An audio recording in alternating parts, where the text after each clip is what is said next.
You're listening to Garibaldi Red, a Nottingham Forest podcast brought to you by Nottinghamshire Live.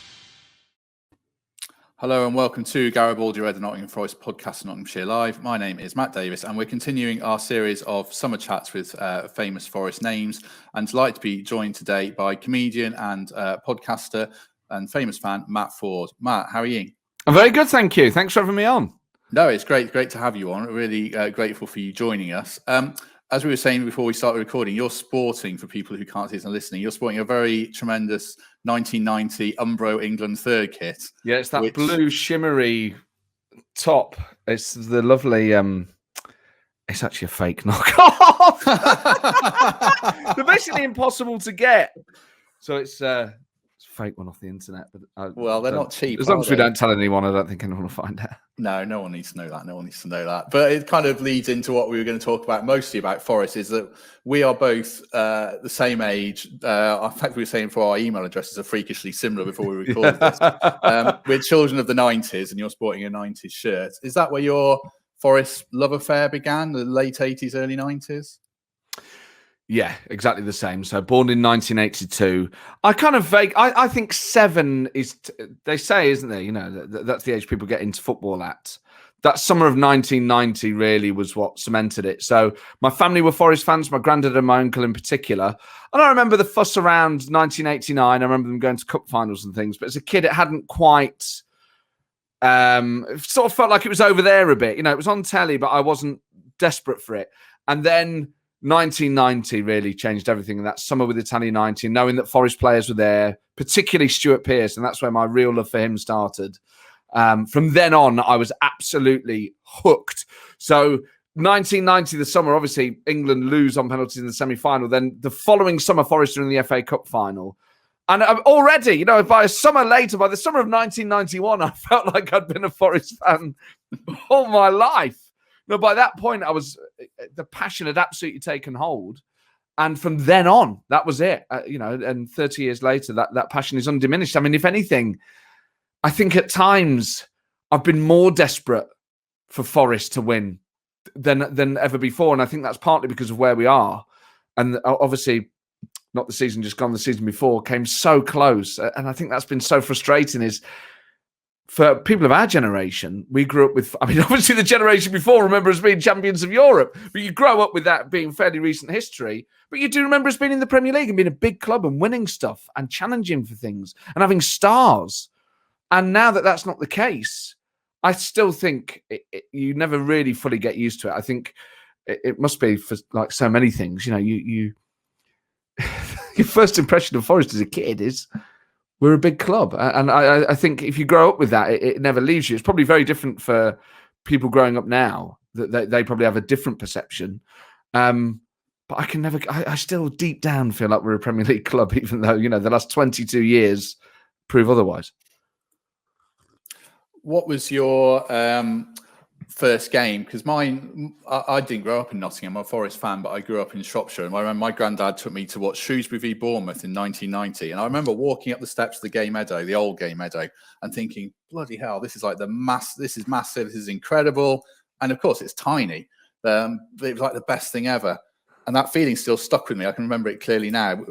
I'm quite jealous that your first game must have been a Forest game. I mean, what were your first impressions and first memories of actually seeing them? Yeah, it was a Forest game. It was Forest Sunderland in November of 1990. So it must have been a birthday present. I stood in the old Bridgeford end on the Cop. But that was when both ends of Forest were terraced. And I tell you what, I do remember being scared in the run-up because it was not long after Hillsborough and I didn't want to stand.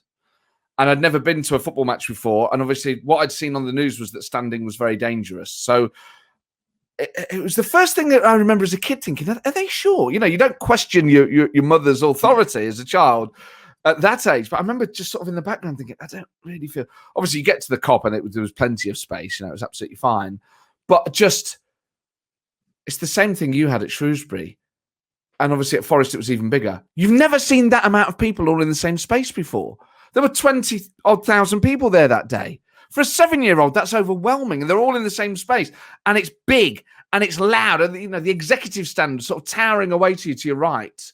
And I remember more than anything the smells, the smell of the grass stood near the front, the smell of the burgers as you go over Trent Bridge, the piss and the terrible toilets at the back of the stand, and people just swearing and smoke getting in your eyes and all that, and just you forget the sight lines are terrible when you're a kid. So unless you're down at the front, really, you're not really watching the game. You're kind of watching the game, but you're gawping everywhere else. It's just this overwhelming.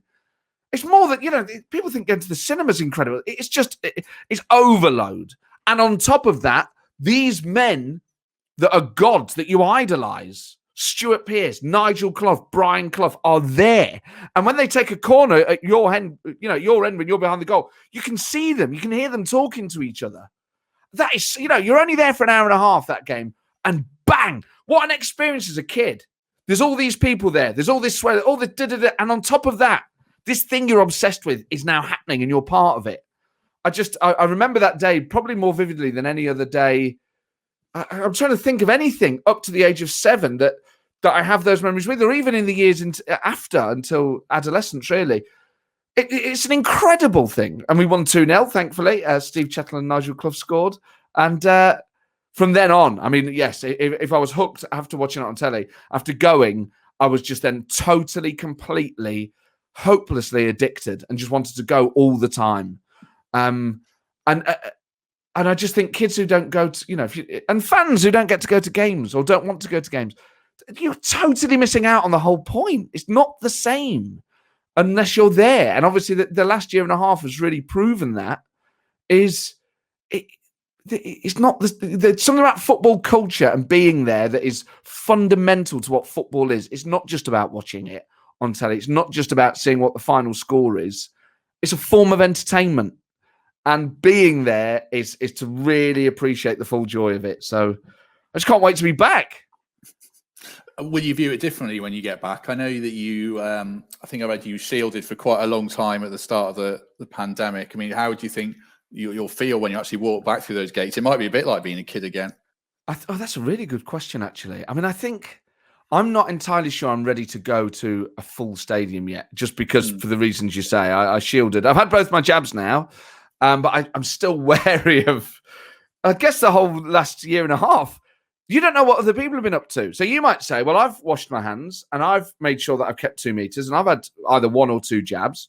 But the bloke next to you in the urinal or at the bar, you don't know. So I think, although you're sort of outdoors at football, aren't you? And equally, I just think, as long as the numbers are fine. What am I talking about? I think I'll just go anyway. I just can't wait. And yes, I think that first one back is going to be incredible. And I think that'll be true for football matches everywhere.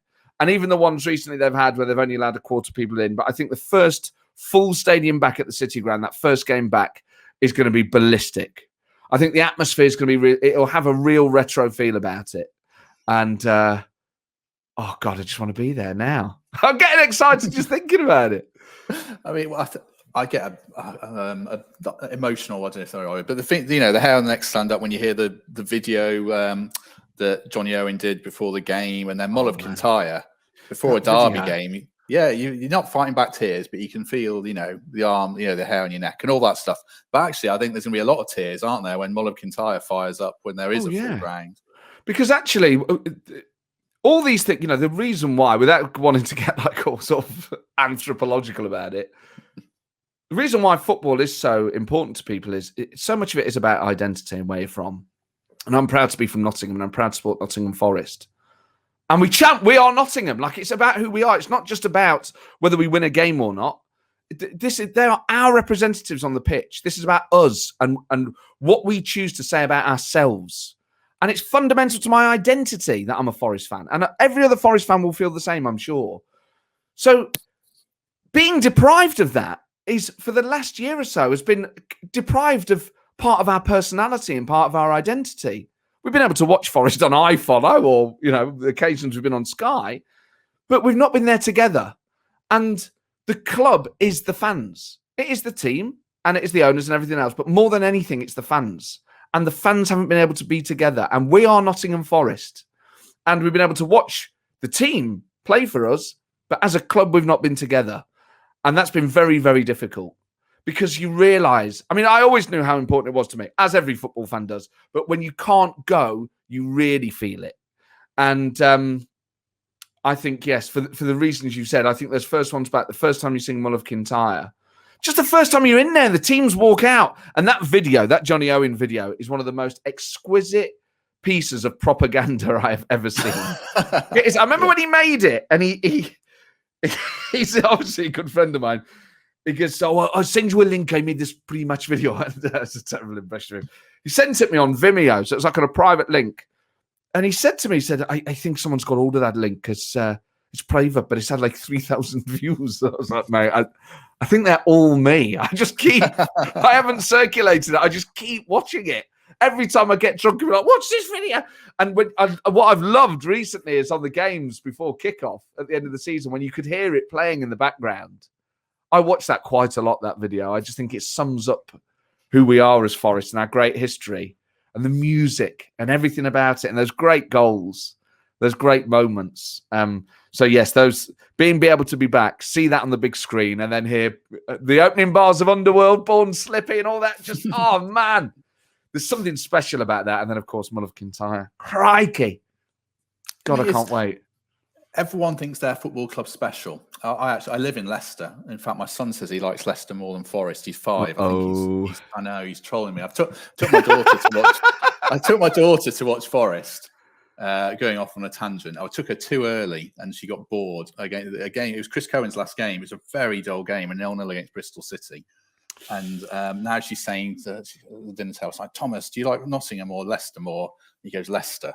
So I'm already worried about that. But anyway, Leicester fans think their club's special. Derby fans think their club's special.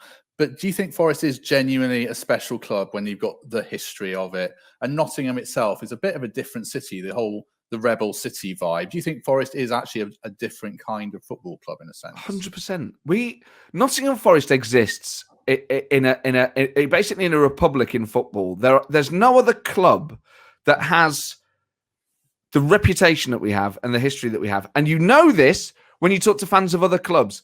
Talk to taxi drivers in London and tell them you're a Forest fan. And oh my God, they go absolute Forest, mate, that's a proper football club. Oh, Clough was different, wasn't he? What's a geezer? And you realise, oh my, it's when you're out of Nottingham and you talk to the people about it. And if you said I was a Derby fan, they won't be that bothered. And you talk to people all over the country that said, I had a Forest shirt. The amount of people I meet that support different clubs, but in the 70s or 80s had a Forest shirt. I meet so many people who say that. People a bit older than me, maybe sort of 40 and up, who say, oh, I had a Forest shirt. People in Scotland. Wherever you go, you can tell by the reaction. And you can tell, actually, if you're in a group of mates and they say, oh, you get onto football and you say, oh, I'm a Forest fan, it does get a different reaction to your friends who say, oh, I'm Everton or whatever. So Leicester and Derby don't come even near. I mean, to be fair to Leicester, obviously winning the Premier League the other year and then winning the FA Cup this year. Winning the FA Cup's good. Winning the Premier League, to be fair to them, was huge. But it doesn't have the same romance about it that Forest had because it didn't go as far and it didn't go as quick and they didn't come from where we'd come from. So I think that's part of it. I think as well, Nottingham, as you say, in terms of the East Midlands, it is seen as more.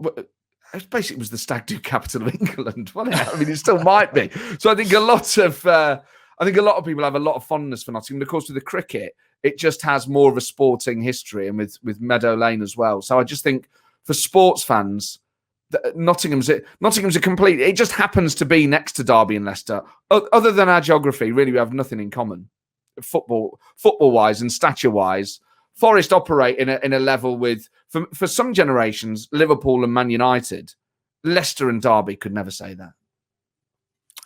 I remember the first time I met a Forest player, I hung around outside Vale Park. It must have been 1999 when Platt was manager. And I met Ian Woe and I remember saying, you're not going, are you? And he said, no. And he's gone the next week. He lied to your face. What sort of man lies to a child? Exactly. But I got a signed programme and I still have it somewhere. Lovely autograph, Ian Wone. Lovely circular autograph. Ah, there you go. Well, creative, isn't he? It's a left-footed thing, probably. Yeah. I'm left-handed and my writing's terrible. That was my first meeting with the Forest player. I guess you recall meeting your heroes, Pearce and Clough, for the first time and other players, do you? Oh, yeah. I mean, and they are, even now, even if I'm anyone who's played for Forest, obviously I do the Reservoir Red Dogs podcast with Paul McGregor. Anyone who's played for Forest, I really don't. Obviously, I would rather them have done well in a Forest shirt than not. But anyone who's worn it, I just think is it a really special group of people. That this is the club I care about the most, and they've played for it. Even if they've just come on for a minute as a sub and then got immediately subbed off, they wore that shirt on the pitch in a proper game. And obviously, that's particularly true for the ones who are gods, players like Pearce and managers like Clough.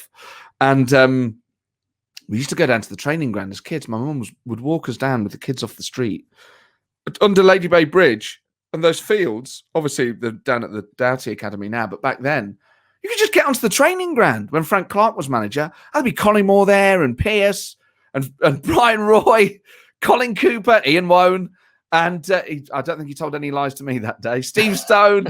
You could just get their autographs and mill around with them and just, obviously just realise how big they are. I mean, obviously, I was a mascot for a game and I've told this story so many times, but I met Cloughie as a kid. I was a mascot for one of his last games, Forest against Palace in 93. The 3rd of March, 93. So it would have been one of the last home games that season. And I had really bad eczema on my face. And he was not in a good way. But I was just so nervous. And being in the dressing room being in the changing room with them was just overwhelming. Some of them were naked. You're like, what? As a kid, you just totally, I felt like I'd wandered into the wrong place and no one was really telling me where I was meant to be. In fact, and that played out because I wasn't sure where I was meant to be. And the team went out without me and I walked out with a ref.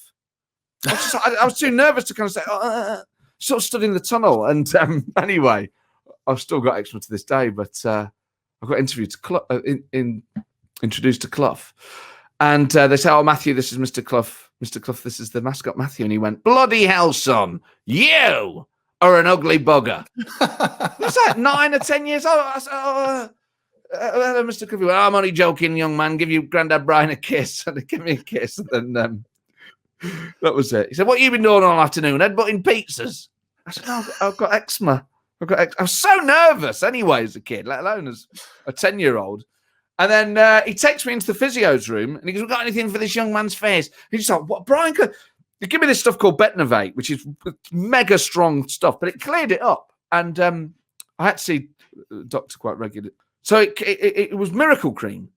And he said, oh, crikey, this... I'm not sure he said crikey. He said it's really cleared up. Have you changed your diet? Have you taken wheat out or dairy? I said, no, I've used Betnovate. He said, you cannot put that on your face. It can thin the skin and cause skin cancer. It's steroid-based. I think they tested it on horses. Where on earth did you get it? I said, Brian Clough gave it me. And he went, oh, you met Cloughie? And my mum was like, hold on. Never mind whether he met Cloughie or not. What he's putting on his face, is his face going to, fall off? But basically, Cloughie cured my eczema. And then years later, I got a beautiful photo of him and me on the day. There's a photographer, John Sumpter, I think still the club photographer. And it's of him in his green jumper hugging me in my Forest kit, that pinstripe 92-93 shirt. And when he brought out Walking on Water, his second book, I queued up at W.H. Smith's in Nottingham and got it signed. And I took the photo that day and I said, can you sign this photo as well, please, Mr. Clough? And he looked at the photo and he went, I looked a lot better back then. So did you fat bastard. And signed it. I thought, the only 2 times I properly met him and he insulted me both times, but he gave me a couple of great stories. When did you, I guess you live down south now because of work. I mean, when did you stop going to Forest regularly, or have you always been able to go to most games? When I first moved to London, it became a bit harder, but I was still able to pretty much get up. I mean, obviously being a comedian, you work nights and weekends are particularly busy. And then the main problem for me was, as well as gigging, I was then doing radio shows during the day. So I was at Talk Sport for many years on Saturdays, and now I do Absolute Radio every Saturday, rock and roll football.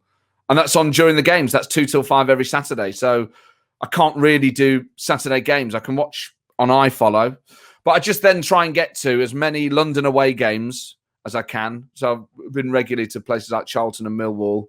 Chelsea in the Cup, God knows how many times.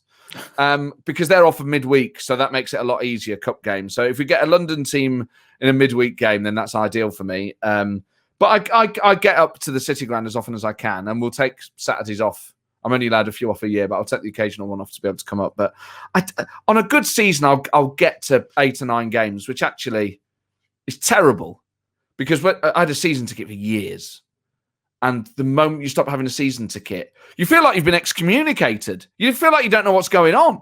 You're like, oh God. You don't feel like a real fan, to be honest. I mean, I know I love Forest as much as I ever have, and I feel it deeply. And the fact that we're not in the Premier League drives me mad. But I feel slightly detached from it because I'm not there. And, when you've been a season ticket holder and one for a long time, and it's like a big part of your life, your week revolves around it. To then not have that, it's basically like stopping going to church or leaving a job. You're at arm's length, and that kind of makes me sad, really, because there's nothing I'd love more than to be able to go to every Forest game. Oh yeah, I know what you mean. I remember the only time I really went regularly was when I was at uni in Leicester. I ended up sticking around next to my wife, but watching the Paul Hart team week after week. Wow. That's my team. Andy Reid is my Stuart Pearce to you, if you know what I mean. Watching that side, and you do feel disconnected, like you say, when you don't go regularly. Do you think your fan experience has evolved as well? Now you work in the media, like you say, you're mates with Johnny O and you know players.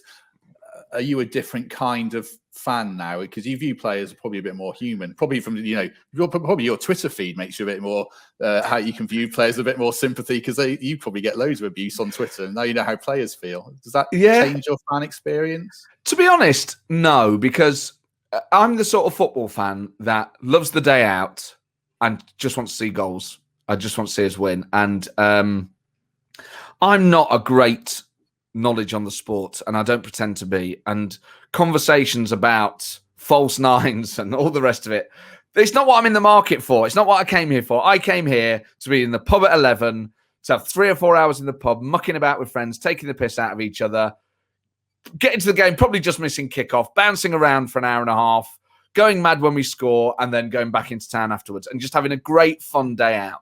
And it exists in that place for me. It's a great excuse for a load of people to get together and enjoy themselves.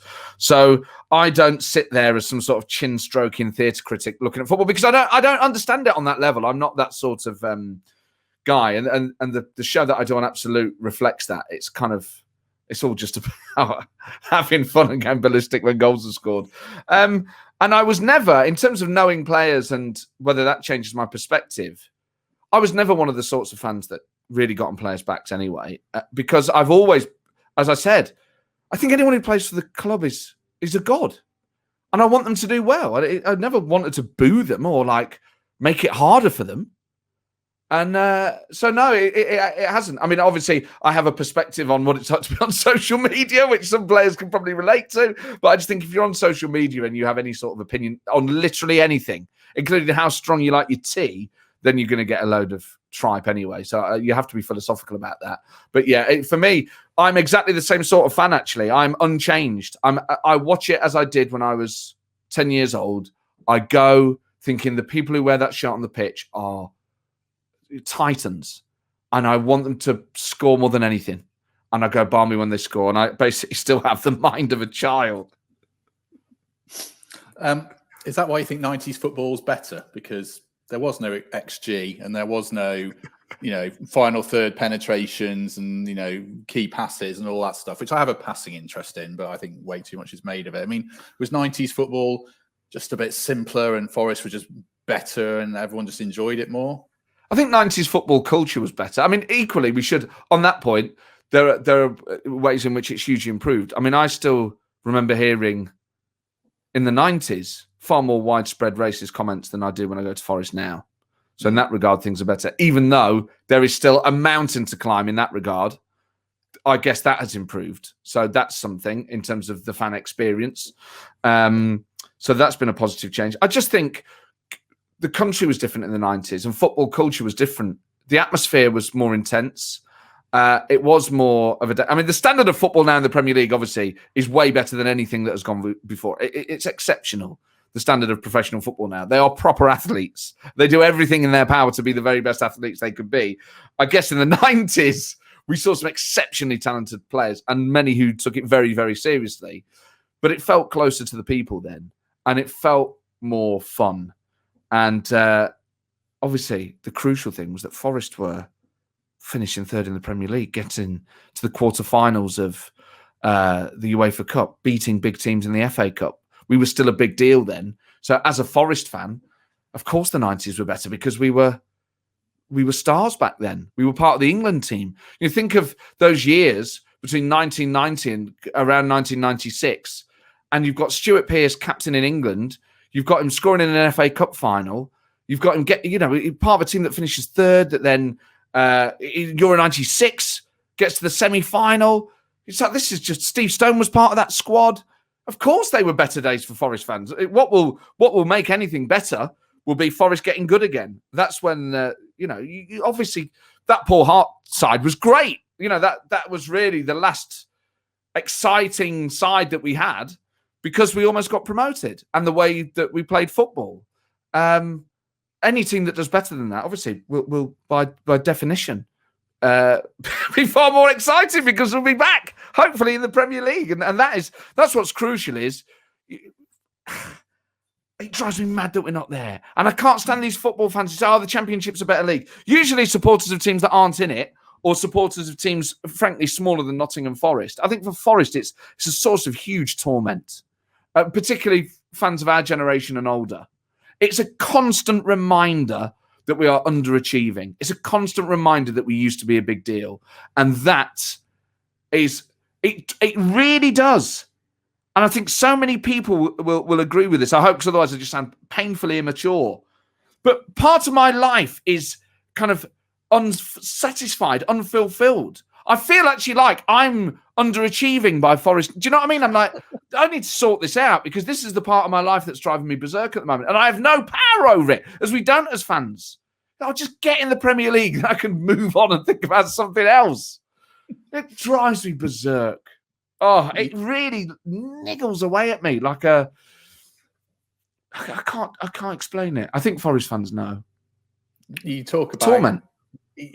Absolutely. I mean, we talk about the good years there and underachieving. What about your memories of the mid-2000s, Megson, Kinnear, League One? How brutal was that for you then? League One was just beyond bleak. Because every year in the Championship, and we're going through this now, is, maybe next season. Rebuild in the summer, maybe next season. Now, actually, I think that's a far more logical... I mean, to be fair, under Paul Hart, why that side was ever dismantled is berserk. Because I think, and you talk to members of that squad, they're all convinced they'd have gone up the following season. I think they're right. Talk to Reedy or DJ, Marlon, Prutz. They will all tell you that side was onto something and they left that semi-final gutted, but kind of feeling like... They talk about that like Oasis talk about when they were on their way up. And it would basically be like someone saying, after Oasis did Main Road, actually, we're going to sell Liam Gallagher now. He's off. And you'd be like, what? No. This is just about to reach its peak. And it felt like that's what happened with that side, it was dismantled. Just as a machine. It came so close. And so much of football is luck, of course. But I think that team would have gone up automatic the following season. We were absolutely... I think actually that midfield that we had under Paul Hart was probably better than most midfields in the Premier League at that time. It was an exceptional midfield. Anyway, the League One years were just terrible because then there was no next season. You were always at least 2 seasons away from the Premier League. And obviously, as it's panned out, a lot more than that. So that was just terrible. That was like having to pay off a big debt. That was like, oh God, we're stuck with this for a while now. And even if, that's the problem is, even if you clear that debt, you've paid all that money back, you're still back to zero. You're not actually accruing money. You're just paying it off. So when we got promoted, after 3 years in League One, that last day was great because I think most people at the time thought we'd probably have to do it through the playoffs. So that game against Yeovil, which was sweet revenge for the year before, was great. And McGugan and Commons was superb. And it had a real party about it. But even that, it was like, great, we're out of League One. And it was a good party. And you'd rather see yourself get promoted than not, especially as it took us 3 goes. But at the back of your mind, you still thought, it does feel weird to be delighted to get promoted to the Championship. So it just felt a bit like, okay, this is good. We're on the way now. But the League One years were just bleak. Terrible football against terrible sides. A real lack of atmosphere. Forest at that place, I think, felt kind of haunted. I used to have a season ticket behind the goal in the Trent End. And I loved it because for all the reasons that I described at the start. I just loved the day out. So I'll always enjoy going to Forest. But it was like, oh man, this that felt like we were kind of in freefall at that time, and there wasn't much to get excited about. Apart from Commons and McGugan and, Junior Agogo, there were some players that really turned it on. Tyson. But it was crap. It was terrible. I know. I remember going to Tranmere away and being delighted we won 1-0 when Grant Holt bundled one in from 3 yards or something. But yeah, those were the days. I mean, what do you want from next season's team? Because I want to, before my son is lost to Leicester City, I want to try and take him at the end of next season. So I would like it to be an exciting team that scores goals. I mean, what would you like to see from Chris Hughton's side next year? Well, promotion more than anything. And I don't care how we do it anymore. I mean, I realise as Forest fans, we operate in that place where you're kind of, now it's just win. Whatever it takes, win. And then I just know, let's say we win our first 20 games 1-0, there will inevitably be party that starts going, it's a bit long ball, isn't it? It's a bit not great to watch, So there's always going to be that part of you as a Forest fan. We're probably the most pure, in terms of the football purists. You won't get people that appreciate proper football more than Forest. That's hardwired into our DNA. It's part of what Forest is. It's like, we play football properly here. That said, I'm just sick of, trying everything else. Let's win at all costs now. And obviously we can play attractive, exciting football. That was a great added bonus, but I will happily grind out 40-odd 1-0s to win the league. I just want to get promoted more than anything. Everything else is secondary, is automatic, if not playoffs, if not shit. Oh, fucking hell. It's another year in this division. With 3 new Premier League teams coming down next year with parachute payments and the other ones that didn't quite do it in the playoffs. It gets harder every year. Oh, I just want us to go up more than anything. And I actually think we're so close. I think the owners are absolutely serious. I think the manager is great and has a track record of getting teams promoted. I think we've got some great players and we'll bring in some great ones, I hope. And you think, actually, we have a grounding that very few clubs have. This should absolutely be able to work. We should be able to get promoted this season. So please, just do it. If you're out there listening, please, God, make it happen. Which players do you like now? Do you see another Stuart Pearce on the horizon in terms of someone fans can love or not? Well, I think Knockout's fantastic. I'd love Garner to stay. He just slotted straight in. He was superb. Knockout's fantastic. Lolly, I have a real love for. And I think this season, a lot of teams figured him out. But I think when Lolly really fires, he's so exciting to watch. Kravinovic looks great. So we've got some really exciting, particularly going forward, really exciting players. Obviously, Graben didn't have a great season. The season before, you can't argue with his numbers. So he's a proven goal scorer. But I think Knockout, Garner, I really rate Ryan Yates. I think he's an absolute Trojan. He's a really talented footballer. And if you're talking about the spirit of Stuart Pearce, Ryan Yates is the closest thing. He will put his face in harm's way. That is a man who does not respect danger. And obviously, Brice Samba as well. Probably the best keeper we've had for a long time. We've always had really good keepers at Forest. Joe Worrell. Worrell actually is probably the closest thing to a Pearce. And he's a real leader. And Yates is brave and strong. Worrell is clearly a leader. And clearly has leadership qualities. And runs the team. And is big and strong. Crucial, actually. I can't remember what goal it was towards the end of last season. Crucial from set pieces when we attack. And so, clearly blessed with a really bright footballing brain, as well as organisational and positional sense and all the things that I don't really fully understand. But if you have to pick a leader, I think, and Worrell is Forest through and through, and I think he actually is the psycho spirit, and he's a really thoughtful. So many of the current squad, we've interviewed quite a few of them on the podcast. Really clever men, really bright, super bright, and are absolutely dedicated to getting Forest promoted. They want it as much as the fans do. They genuinely want it. When you talk to Ryan Yates or Joe Worrell, they want it. You see that look in their eye and they want it as much as we do. And I just think we can be so proud of some of the players we've got at Forest at the moment, particularly.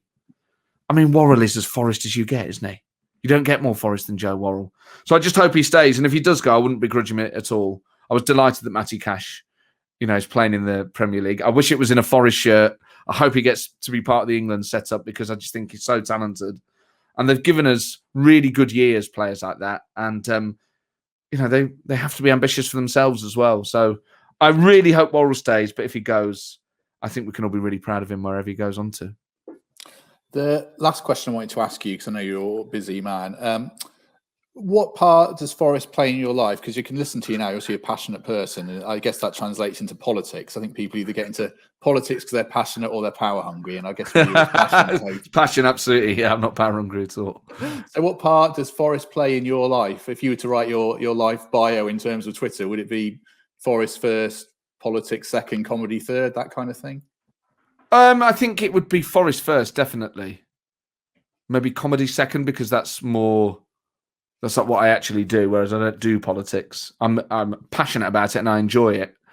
But I'm more an observer. I mean, Forest is my first love. And you do other things in your life and you find other passions. And, even with politics, I love politics. But my relationship with the Labour Party has completely changed.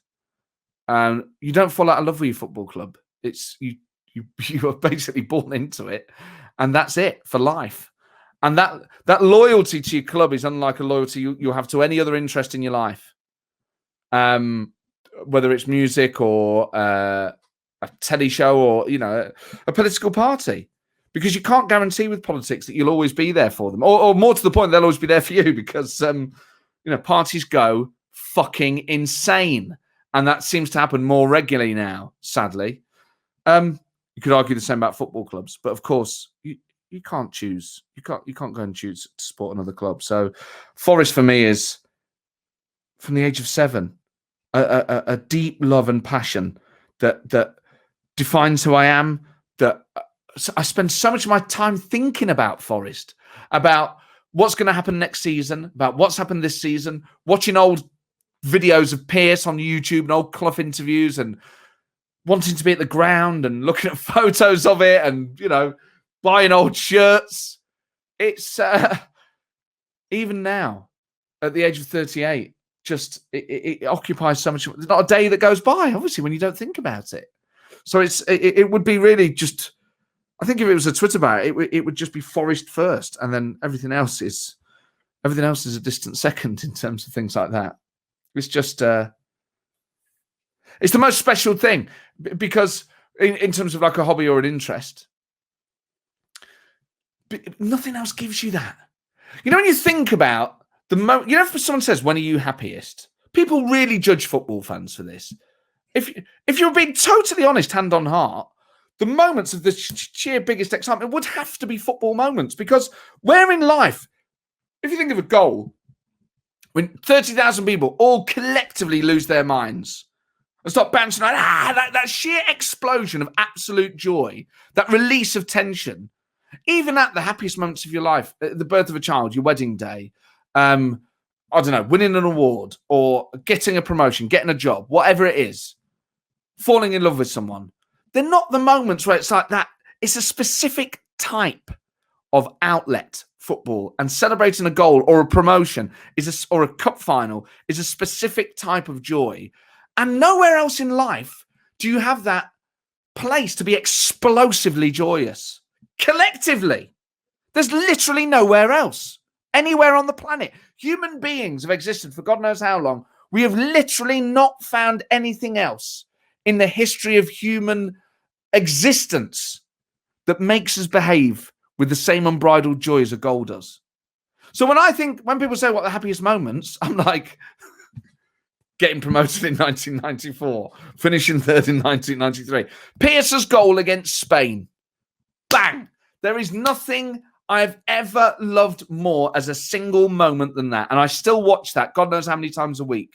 That is, in a literal moment, the single most amazing thing that has had an effect. Like, it had a physical effect on my body, that moment. And it still does, 25 years later.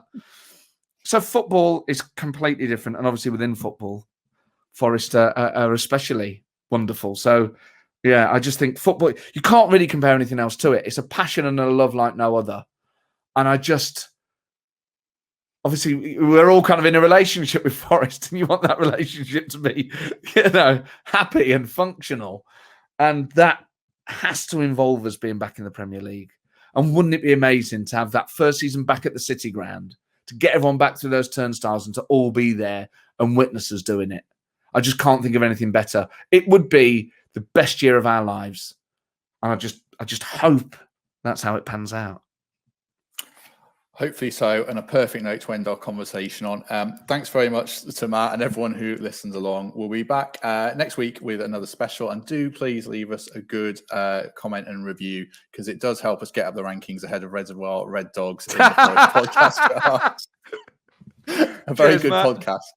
But thanks very much, Matt, and thanks very much, everyone. We'll be back soon.